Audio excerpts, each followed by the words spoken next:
Thank you for joining us today. I'm Shae Invidiata, founder of Freedom, and here with us today is media personality and anchor for CTV, Karen Johnson. Hi, how are you? Thank you for joining us. I'd love to be here. Thanks. It's good to have you.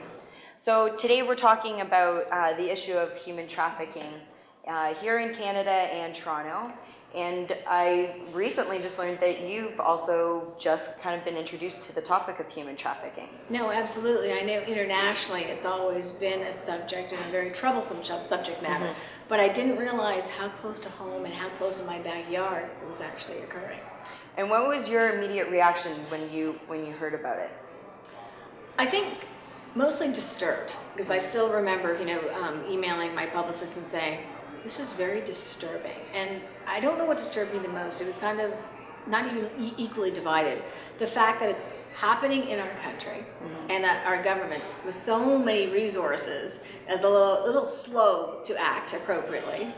The fact that it's maybe 60% women, or is it touching even closer to home because I'm a mom and there are children involved? That just angers me. And how old are your children? 6 and 3. So the younger it gets, I would imagine that's a bit harder to swallow. I think any age as a mother, it doesn't matter. It could be a teenager, it still affects you. So when you think of where it's happening outside in the world, and thinking about Toronto, what's your immediate reaction to other fellow Canadians? Well, I think the matter at front is, why isn't it being given more media attention? I think that's more of a downfall. I mean, why do we have to wait for something tragic for it to become a mainstream news story? Right, which is why we're so grateful that you're here with us today from CTV, and that is part of utilizing the media to be able to get this message out. And as you know, we've got our 4th annual Freedom Walk coming up this September 14th, which is presented by the Fairmont Royal York here in Toronto.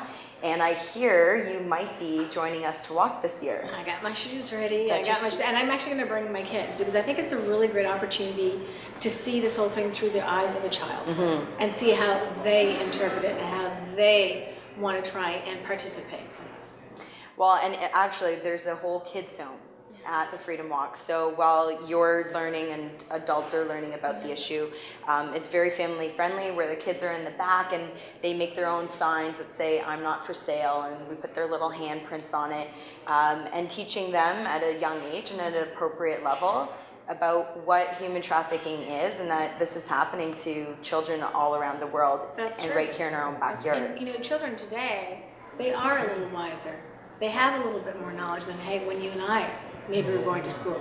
And they seem to have interests already embedded in them because of what's going on around us through social media, through what they're learning in school, through what they're even talking about in the playground. And can you recall where you first actually heard about human trafficking? Was it through a specific event? Was it through a person? It was actually through a friend of mine. And, I've heard about it on an international level by covering stories and so forth.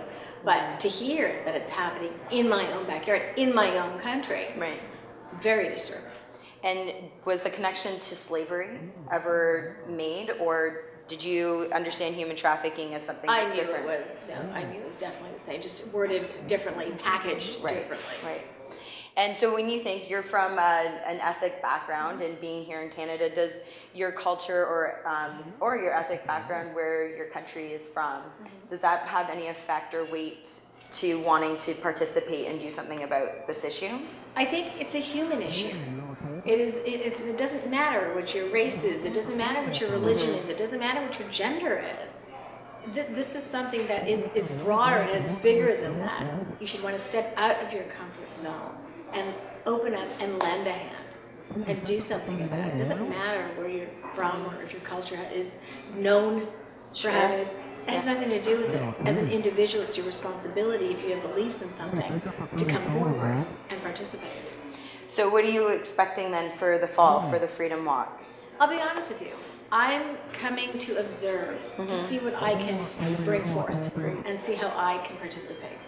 Well, we are excited that you're going to be coming and you've got your walking shoes on. I got it on. They might be 4.5 inches in height, but I'm going to be there. Have the Johnson family team with us. I like it. Sounds great. Thank you for joining us. Thank you.